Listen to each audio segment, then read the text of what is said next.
आज हम आपको महाराष्ट्र के 2024 के लोकसभा नतीजों के आधार पर महाराष्ट्र की 228 विधानसभा सीटों का एनालिसिस बताएंगे। नमस्कार, स्वागत है आपका इन्फिनिटी लाइव में। महाराष्ट्र विधानसभा चुनाव में पहली बार 6 बड़ी पार्टियों के बीच मुकाबला हो रहा है।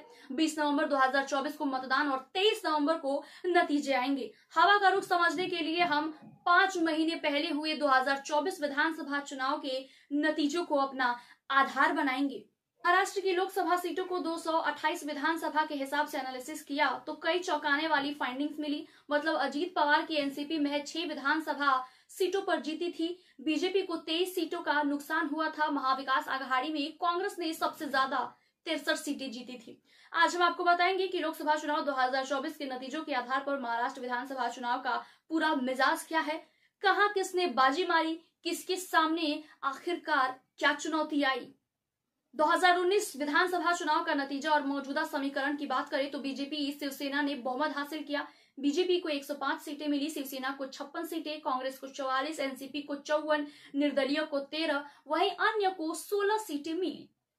वहीं शिंदे और पवार की बगावत के बाद जो गणित है, अगर हम उसकी बात करें तो 228 सीटों में से बीजेपी 102, शिवसेना शिंदे 38, एनसीपी अजीत पवार गुट 40, निर्दलीय 14 और अन्य दल 8। महाविकास आघाड़ी की बात करें तो कांग्रेस 37, शिवसेना उद्धव गुट 16, एनसीपी शरद गुट 12 और अन्य 1। वहीं लोकसभा चुनाव 2024 के हिसाब से विधानसभा में महाविकास आघाड़ी को बहुमत, एनडीए की बात करें तो BJP 79, Shiv Sena Shinde group 40, NCP Ajit Pawar की जो गुट है उसे 6। महाविकास आघाड़ी की बात करें तो कांग्रेस 63, शिवसेना उद्धव गुट 57 और एनसीपी शरद गुट 34। लोकसभा नतीजों के आधार पर विधानसभा के लिए 4 बड़ी फाइंडिंग्स निकली है।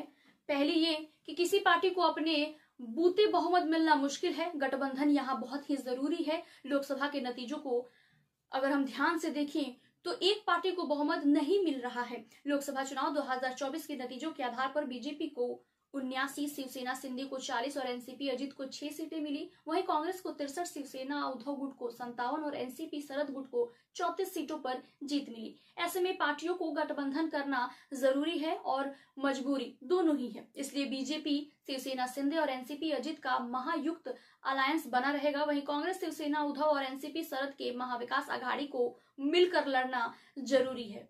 दूसरा ये कि महायुति में सबसे कमजोर अजित पवार की एनसीपी। अजित पवार ने चाचा से बगावत कर पार्टी तोड़ ली। पार्टी के नाम और सिंबल के लिए कानूनी दांवपेच में उलझे रहे। चुनाव आयोग ने उनके घड़े को असली एनसीपी माना, लेकिन लोकसभा चुनाव के नतीजों के आधार पर जनता उन्हें असली एनसीपी नहीं मानती हुई दिखाई दे रही है। लोकसभा चुनाव के नतीजों में हम साफ साफ देख सकते हैं कि एनसीपी शरद को 34 सीटों पर जीत मिली, वहीं एनसीपी अजित को 60 सीटों पर जीत मिली। यानी कि शरद पवार को 22 सीटों का फायदा हुआ, वहीं अजित पवार को 34 सीटों का बहुत ही भारी नुकसान उठाना पड़ा। एकनाथ शिंदे को खुद को साबित करने की चुनौती लोकसभा चुनाव की तरफ विधानसभा चुनाव में भी असली और नकली शिवसेना बहुत ही बड़ा मुद्दा रहा। लोकसभा चुनाव के नतीजों की नजर से देखें तो शिवसेना उद्धव को 57 सीटें मिली, वहीं शिवसेना शिंदे ने 40 सीटें जीती। यानी कि असली शिवसेना के टेस्ट में उद्धव ठाकरे एकनाथ शिंदे से अलग रहे। विधानसभा चुनाव में भी शिंदे के सामने खुद को साबित करने की चुनौती है।